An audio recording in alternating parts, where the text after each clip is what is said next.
Guys, this is one of my favorite books. No, I'm playing, it's not. But it is a good book. Every Dog, a book of 450 breeds. Well, get this. How many breeds are in Official Breed Standard and profiles over 200 breeds? And this is the AKC book, like literally the book where they break down standards and everything on every dog, how to live with them, official standard. You see that right there? Look, we're going to go over some of the things that you might be dealing with and also why I can't solve your problems when it comes to the American Bully. Now, part of us solving the problems is making sure we breed away from problems because we educate ourselves on the problem. Stay tuned, people.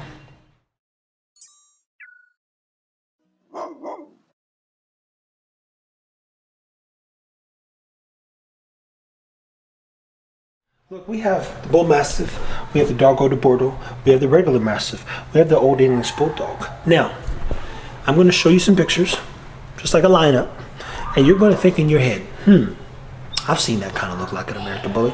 I've seen that kind of look like an American Bully. Man, I've definitely seen that look on American Bully with just a little tweak. Here's the problem. While we oftentimes invite a different look and add our own spice to the American Bully, we create more problems for the American Bully. And I'm going to simplify and just bring a few things to light. So here we have a Bull Mastiff.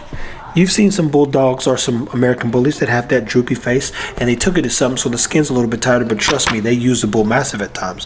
I would encourage you to read the history on it, but let's just look at the health. Generally healthy, but hereditary problems include heart, skeletal, joint problems, bloat, kidney failure, hypothyroidism, entropion, cancer, and allergies. Now, that was 1, 2, 3, 4, 5, 6, 7, 8, 9, 10 problems by just inviting the Bull Mastiff into the American Bully, especially for the XL people. Let's take a look at another one. Most people, you don't know this, but look at that. That's a Doggo de Bordeaux. You know you've seen some American Bullies with that type of muzzle and that look. See that? You want to know where some of the red comes from? I, for a fact, know people who've used Doggo de Bordeaux. Okay? And I ain't talking about Hooch. You know the dog that's in the old series Hooch with Tom Hanks and the new one that's on the Disney Channel? He was a Doggo de Bordeaux. You know that, right? Now you do if you didn't. Well, guess what? Bloat, heart problems, skin disease, eye problems. I don't even know how to say this, so I ain't even gonna pretend. And hypothyroidism. You see that? Another 1, 2, 3, 4, 5, 6, 7 things. Now imagine you got 7 problems on top of the 7 problems, and 2 of the problems, 2 of the dogs, they both said heart problems. Oh, guess what? They both said bloat. Guess what? They both said skin. And they both said hypothyroidism. They both said that. So while you're building this new breed, you're inviting new problems into the dog. And that's the part that no one's managing. And I know for a fact, people have used the Mastiff. Here's his problems. I'm not even going to read these. And here's the dog that we know they've used and added at times, and I can tell you some stories about stuff. But it's an Old English Bulldog right here. How many bullies have you seen that don't have this face, but they have this body and this structure? Well, guess what? Chris told me that CCL disease plagues their dogs. It's like being born and at some point somebody tell you you're going to tear your ACL. Hey, if you're too active, you could tear your ACL. You're like, man, that kind of sucks. So, when we start looking at breeding a better dog, breeding better dogs, the only way we can do that is if we understand the risk to reward ratio. And in this case right now, they're showing you a lot of high rewards, but I get the phone calls with all the risk that people are faced with, all the challenges people are faced with, all the issues people are dealing with, all because they bought it from a guy who didn't even know what he was breeding from. I told you that the bully is bred both either by way of bulldog, primarily, or terrier. Oh, that's really wrong. So when you look at the bulldog or the terrier, guess what?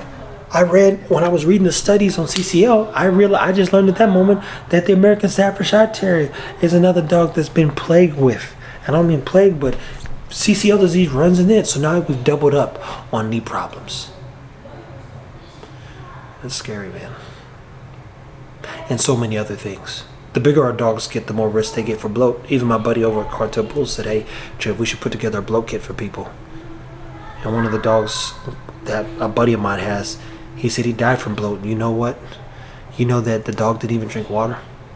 It literally died because of it was just too much oxygen entered its lungs, and he sat down and rolled over and his stomach twisted. I said, he didn't drink any water? He says, no, but I know it was bloat. And when I reached out to the other people who had siblings, nobody would answer me.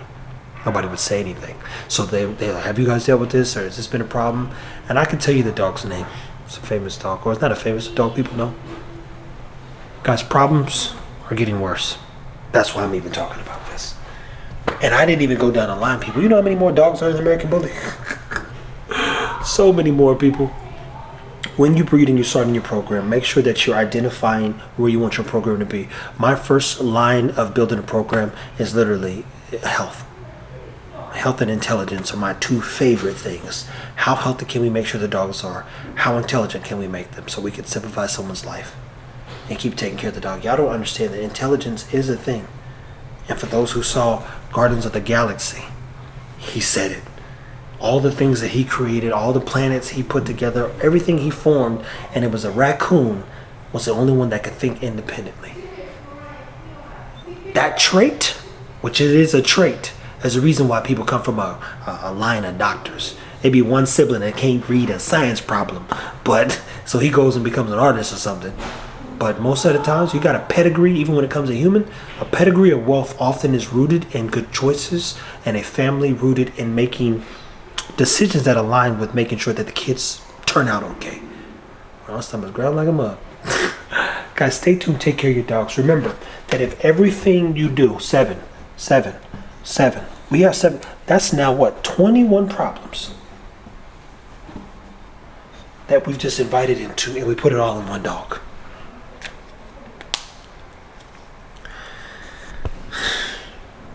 We're getting away from, we're going to take our time with our American Bullies, but we're going to get away from definitely working with other people, even more importantly, really concentrating on things that a few of us, I think, are concentrated on, and that's just better in the dogs. It's going to take time. So stay tuned, take care of your dogs. Thank you for watching as always.